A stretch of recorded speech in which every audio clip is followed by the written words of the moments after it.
महाराष्ट्र के राज्यपाल श्रीमान आचार्य देवव्रत जी, यहाँ के लोकप्रिय मुख्यमंत्री देवेंद्र फडणवीस जी, केंद्रीय मंत्रिमंडल के मेरे सहयोगी रामदास आठवले जी, के.आर. नायडू जी, मुरलीधर मोहोल जी, महाराष्ट्र सरकार के उप मुख्यमंत्री एकनाथ शिंदे जी, अजीत पवार जी, अन्य मंत्रीगण, भारत में जापान के राजदूत केइची ओनो जी, अन्य महानुभाव, भाई और बहनों, विजयादशमी झाली, कोजागरी पौर्णिमा झाली आणि आता 10 दिवसांनी दिवाळी. तुम्हाला या सर्वांसाठी खूप खूप शुभेच्छा देतो.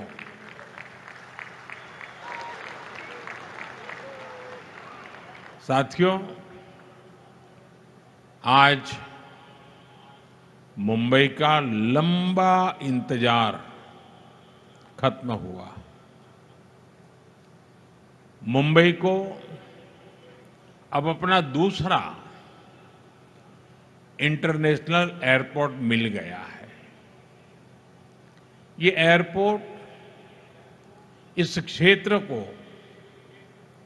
एशिया के सबसे बड़े कनेक्टिविटी हब के रूप में स्थापित करने में बड़ी भूमिका निभाएगा. आज मुंबई को पूरी तरह से अंडरग्राउंड मेट्रो भी मिली है. इससे मुंबई में ट्रैवल और आसान होगा, लोगों का समय बचेगा. ये अंडरग्राउंड मेट्रो विकसित होते भारत का जीवंत प्रतीक है. मुंबई जैसे व्यस्त शहर में जमीन के नीचे, और वो भी ऐतिहासिक बिल्डिंगों को सुरक्षित रखते हुए, ये शानदार मेट्रो बनाई गई है. मैं इससे जुड़े श्रमिकों और इंजीनियर्स को भी आज बधाई देता हूं. साथियों, ये समय भारत के नौजवानों के लिए अनगिनत अवसरों का समय है. कुछ दिन पहले ही देश की अनेक आईटीआई को इंडस्ट्री से जोड़ने के लिए 60,000 करोड़ रुपए की पीएम सेतु स्कीम लॉन्च हुई है. आज से महाराष्ट्र सरकार ने सैकड़ों आईटीआई और तकनीकी स्कूलों में नए प्रोग्राम का शुभारंभ किया है. इसके स्कूलों में पढ़ने वाले बच्चों को भी drone, robotics, electric vehicle, solar energy, green hydrogen, ऐसी अनगिनत नई टेक्नोलॉजी की ट्रेनिंग मिल पाएगी. मैं महाराष्ट्र के युवाओं को बहुत बहुत शुभकामनाएं देता हूं.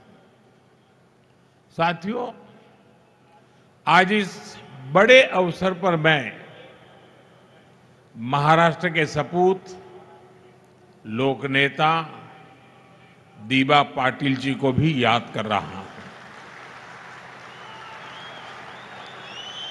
उन्होंने समाज के लिए, किसानों के लिए जिस सेवा भाव से काम किया, वो हम सभी के लिए प्रेरणा है. उनका जीवन समाज जीवन में काम करने वालों को हमेशा प्रेरित करता रहेगा। साथियों, आज पूरा देश विकसित भारत के संकल्प की सिद्धि में जुटा है। विकसित भारत यानी जहां गति भी हो और प्रगति भी हो, जहां लोक हित सर्वोपरि हो, जहां सरकार की योजनाएं देशवासियों का जीवन आसान बनाए। अगर आप बीते 11 वर्षों की यात्रा पर नजर डालें तो भारत के कोने कोने में इसी भावना से तेज गति से काम हो रहा है। जब Vande Bharat semi high speed ट्रेनें पटरियां पर दौड़ती है, जब बुलेट ट्रेन का काम रफ्तार पकड़ता है, जब चौड़े हाईवे और एक्सप्रेसवे नए शहरों को जोड़ते हैं, जब पहाड़ों को चीरकर लंबी टनल्स बनती हैं, जब लंबे और ऊंचे सी ब्रिज समंदर के दो किनारों को जोड़ते हैं, तब भारत की गति भी दिखाई देती है और भारत की प्रगति भी दिखाई देती है। तब भारत के नौजवानों की उड़ान को नए पंख लगते हैं। साथियों, आज का कार्यक्रम भी इसी सिलसिले को आगे बढ़ा रहा है। नवी मुंबई इंटरनेशनल एयरपोर्ट एक ऐसा प्रोजेक्ट है जिसमें विकसित भारत की झलक है। ये छत्रपति शिवाजी महाराज की धरती पर बना है और इसका आकार कमल के फूल जैसा है। यानी ये संस्कृति और समृद्धि का जीवंत प्रतीक है। इस नए एयरपोर्ट से महाराष्ट्र के किसान यूरोप और मिडिल ईस्ट के सुपरमार्केट से भी जुड़ जाएंगे। यानी किसान की ताजा उपज, फल, फूल, सब्जी और मछुआरों के उत्पाद तेजी से ग्लोबल मार्केट तक पहुंच पाएंगे। इस एयरपोर्ट से यहां आसपास के छोटे और लघु उद्योगों के लिए एयरपोर्ट की लागत कम होगी। यहां निवेश बढ़ेगा, नए उद्योग, नए उद्यम लगेंगे। मैं महाराष्ट्र और मुंबई के सभी लोगों को इस एयरपोर्ट की बहुत बहुत बधाई देता हूं। साथियों, जब सपनों को सिद्ध करने का संकल्प हो, जब देशवासियों तक तेज विकास का लाभ पहुंचाने की इच्छा शक्ति हो, तो नतीजे भी मिलते हैं। हमारी हवाई सेवा और इससे जुड़ी इंडस्ट्री इसका बहुत बड़ा प्रमाण है। आपको याद होगा 2014 में जब देश ने मुझे अवसर दिया तो मैंने कहा था कि मेरा सपना है कि हवाई चप्पल पहनने वाला भी हवाई सफर कर सके। इस सपने को पूरा करने के लिए बहुत जरूरी था कि देश में नए नए एयरपोर्ट बनाए जाए। हमारी सरकार ने इस मिशन पर गंभीरता से काम शुरू किया। बीते 11 साल में देश में एक के बाद एक नए एयरपोर्ट बनते चले गए। साल 2014 में हमारे देश में सिर्फ 74 एयरपोर्ट थे। आज भारत में एयरपोर्ट की संख्या 160 को पार कर गई है। साथियों, जब देश के छोटे छोटे शहरों में एयरपोर्ट बनते हैं तो वहां के लोगों को हवाई सफर के लिए विकल्प मिलने लगता है। और इसमें भी पैसे की मुश्किल कम करने के लिए हमने उड़ान योजना शुरू की ताकि सस्ते में लोगों को हवाई जहाज का टिकट मिल पाए। उड़ान योजना की वजह से बीते दशक में लाखों लोगों ने पहली बार हवाई सफर किया है, अपना सपना पूरा किया है। साथियों, नए एयरपोर्ट बनने और उड़ान योजना से लोगों को तो सुविधा मिली है और साथ ही भारत दुनिया का तीसरा बड़ा डोमेस्टिक एविएशन मार्केट भी बना है। अब तो हमारी एयरलाइंस लगातार अपना विस्तार कर रही है और लोगों के लिए आश्चर्य होता है जब दुनिया के लोग जानते हैं अकेले हिंदुस्तान से इन दिनों हवाई जहाज बनाने वाली कंपनियों के पास करीब करीब 1000 नए हवाई जहाज का ऑर्डर बुक पड़ा है। इससे नए pilots, cabin crew, engineers, ground workers के लिए नए अवसर बन रहे हैं। साथियों, जब जहाज बढ़ते हैं तो मेंटेनेंस, रिपेयर का काम भी बढ़ता है। इसके लिए भी हम भारत में ही नई सुविधाएं बना रहे हैं।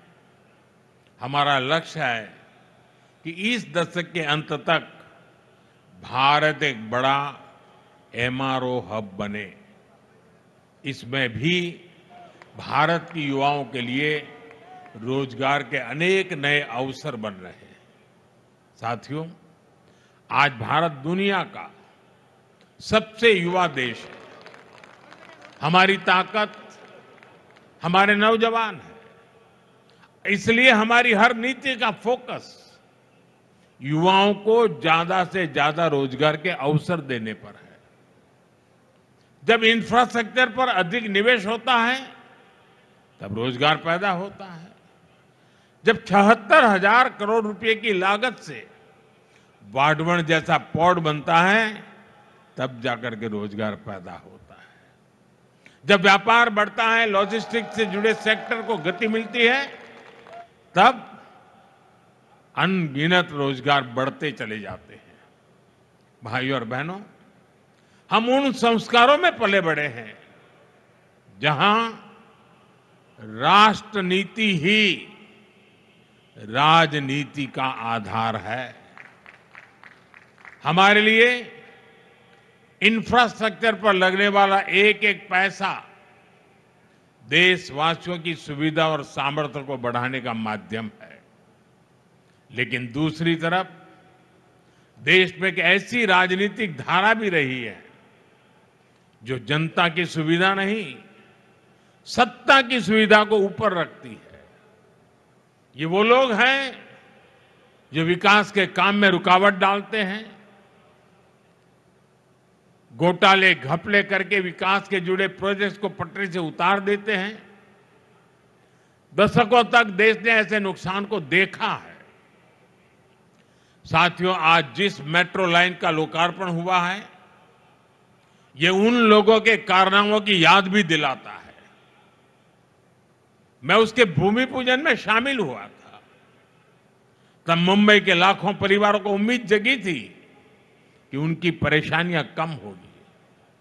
लेकिन फिर कुछ समय के लिए जो सरकार आई, उसने ये काम ही रोक दिया। उनको सत्ता मिली, लेकिन देश को हजारों करोड़ रुपए का नुकसान हुआ। इतने सालों तक असुविधा हुई। अब ये मेट्रो लाइन बनने से 2-2.5 घंटे का सफर 30-40 मिनट में हो जाएगा।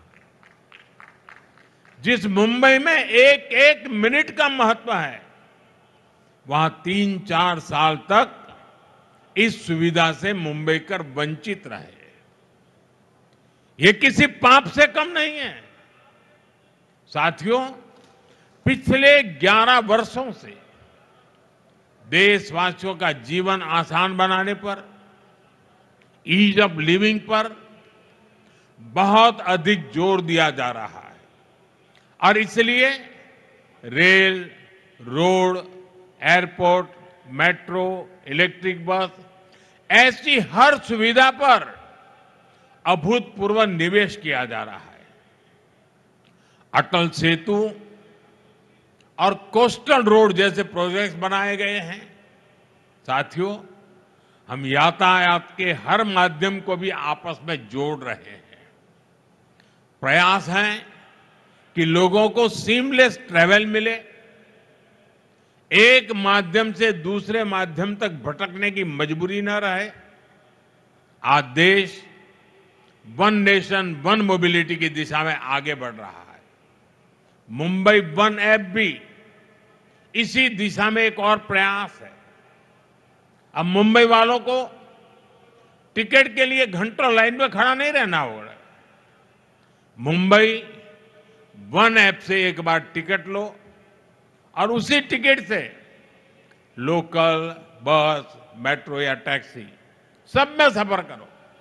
साथियों, मुंबई भारत की आर्थिक राजधानी के साथ भारत के सबसे वाइब्रेंट शहरों में से एक है। इसलिए 2008 में आतंकियों ने भी मुंबई शहर को बड़े हमले के लिए चुना, लेकिन तब जो कांग्रेस की सरकार सत्ता में थी, उसने कमजोरी का मैसेज दिया, आतंकवाद के सामने घुटने टेकने का संदेश दिया।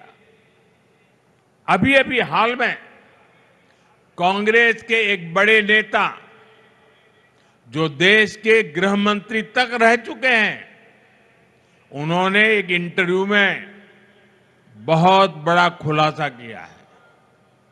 उन्होंने दावा किया है कि मुंबई हमले के बाद हमारी सेनाएं पाकिस्तान पर हमला करने को तैयार थी। पूरा देश भी उस समय यही चाहता था, लेकिन उस कांग्रेस नेता की माने तो किसी दूसरे देश के दबाव के कारण तब कांग्रेस सरकार ने भारत की सेनाओं को पाकिस्तान पर हमला करने से रोक दिया था। कांग्रेस को यह बताना होगा कि वो कौन था जिसने विदेशी दबाव में फैसला लिया, जिसने मुंबई की देश की भावना से खिलवाड़ किया। और देश को ये जानने का हक है, कांग्रेस की इस कमजोरी ने आतंकवादियों को मजबूत किया, देश की सुरक्षा को कमजोर किया,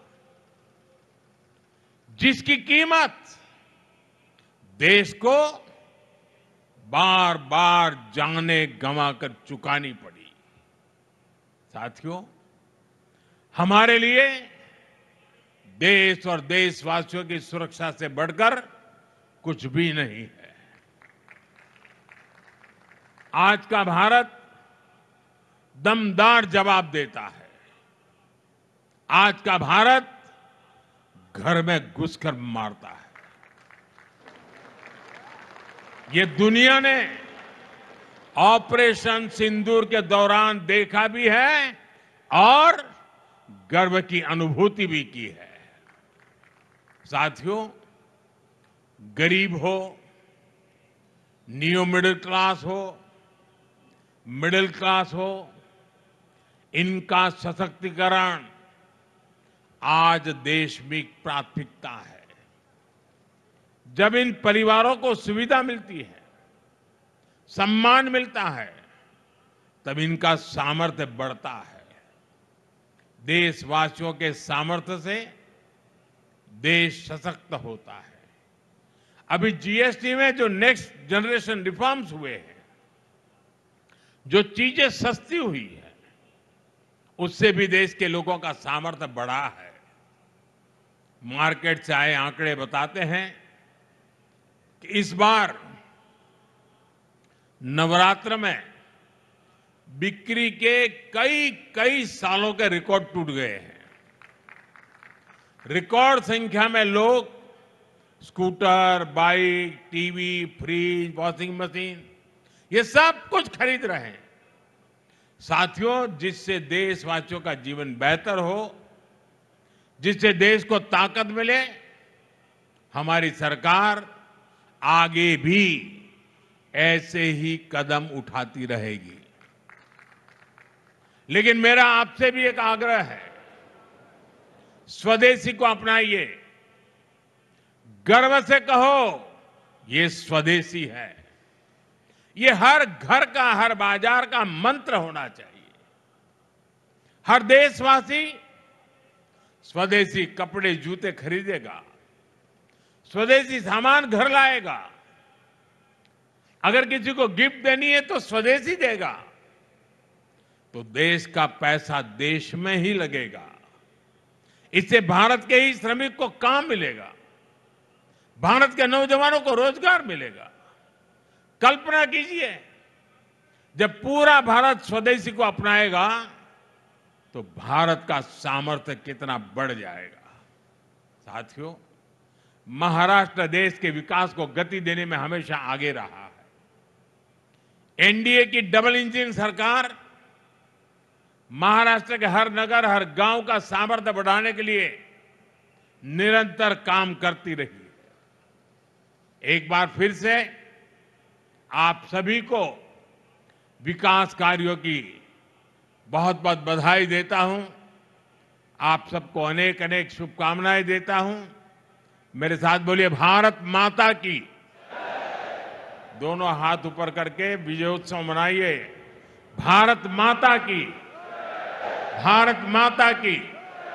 बहुत बहुत धन्यवाद।